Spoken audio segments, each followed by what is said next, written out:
يا مساء الفل حبايب سينيوريتا، ازيكم عاملين ايه؟ يا رب تكونوا بخير.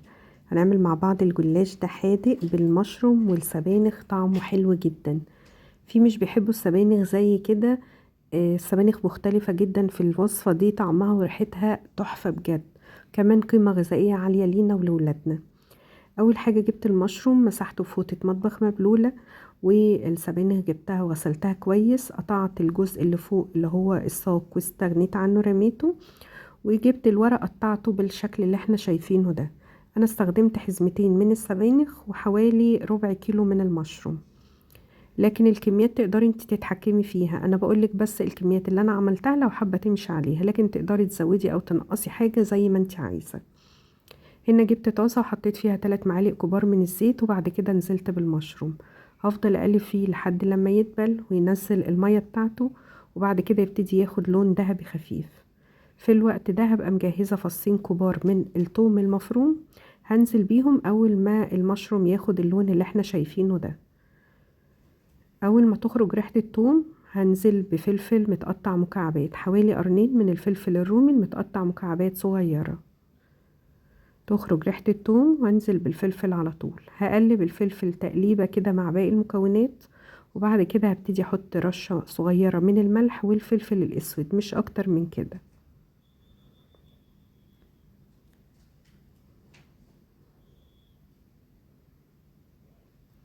هحط كمان معلقة صغيرة من خل التفاح، ممكن استبدلها بالخل الابيض او استغنى عنها خالص لو انا مش حابة احط الخطوة دي او اعملها.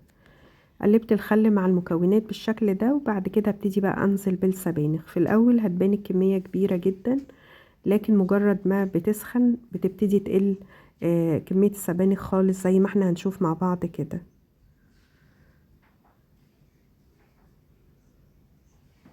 السبانخ بتبقى فيها نسبة كبيرة من المية، هتبتدي تنزل المية بتاعتها. في الوقت ده هنعلي النار، احنا في الاول كنا شغالين على نار متوسطة. دلوقتي هنعلي النار علشان انا عايزة السبانخ حجمها يقل وتنزل المية بتاعتها، والمية تتبخر كمان علشان ما تطريش الجلاش لما احطها حشوة في النص. بصوا، طول ما هي فيها مية كده مش هينفع اشيلها من على النار.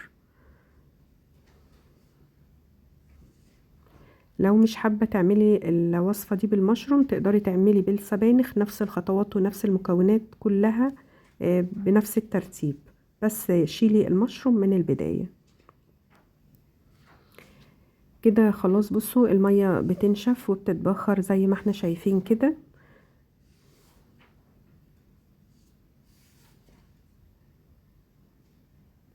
كده خلاص تمام، بقت جاهزة معايا. هشيلها من على النار وابتدي اجهز الجلاش بتاعي.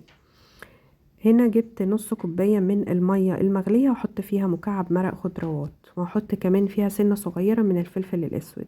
مش هحط ملح لان المكعب بيبقى فيه نسبة من الملح. هقلب المكعب واسيب الشوربة دي تبرد. وهقول لكم هنستخدمها امتى تاني. وهنا جبت حوالي ربع كوباية من الزيت او اقل شوية، حطيت عليها رشة صغيرة جدا من البيكنج باودر. جبت صينية ودهنتها بالزيت كويس، وبعد كده ابتديت احط ورقتين من الجلاش وادهنهم بدهنة من الزيت والبيكنج باودر اللي احنا عملناه مع بعض دلوقتي. كل ورقتين هدهن دهنة من الزيت والبيكنج باودر. فايدة البيكنج باودر ان هو بيخلي لي الجلاش مورق، مش ملزق في بعضه. خلصت نص كمية الجلاش، وبعد كده نزلت بالحشو في النص، وهوزع الحشو كويس. وبعد كده هحط باقي كمية الجلاش بنفس الطريقة، وكل ورقتين هدهن دهنة من الزيت. لحد اخر طبقة برضو هدهنها بدهنة من الزيت. مش هنحط الشوربة دلوقتي خالص، هقول لكم هنحطها امتى بالظبط. احنا سايبينها على جنب تبرد. بعد ما دهنت اخر ورقة هبتدي اقطع الجلاش بتاعي على حسب الحجم اللي انا عايزاه والتقطيعة اللي انا عايزاها. في الوقت ده انا مسخنة الفرن على درجة حرارة 240. درجة الحرارة بتكون عالية علشان الجلاش بتاعي يتنفخ كده، وفي نفس الوقت ياخد اللون الذهبي بسرعة. بصوا بالشكل ده. يبقى انا محطتش الشوربه خالص دلوقتي. دخلت الجلاش في الرف اللي في النص، الفرن تبقى متسخنه لحد لما الجلاش ياخد لون ذهبي فاتح زي ما احنا شايفين، هو داخل خلاص على السوا. هبتدي اجيب الشوربه بتاعتي واسقي الجلاش واوزعها عليه بالشكل ده وادخلها الفرن تاني. مش بشغل الشوايه، هو بيستوي فوق وتحت وبرضو على حسب الفرن بتاعتك، لحد لما ياخد اللون التسويه الكامله او الذهبي بالشكل ده، وبعد كده ابتدي اخرجه من الفرن. انا بحب الجلاش مقرمش شويه، عشان كده حطيت نص كوبايه بس من الشوربه، لكن انتي لو حابه الجلاش يكون طري هتحطي كوبايه من الشوربه.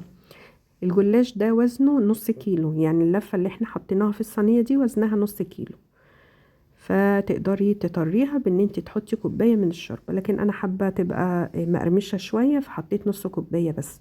طعمها حلو جدا جدا، حاجه مغذيه مختلفه. طعم السبانخ مختلف تماما عن الطبيخ او الخضار. جربوها تنبسطوا منها جدا. باي باي.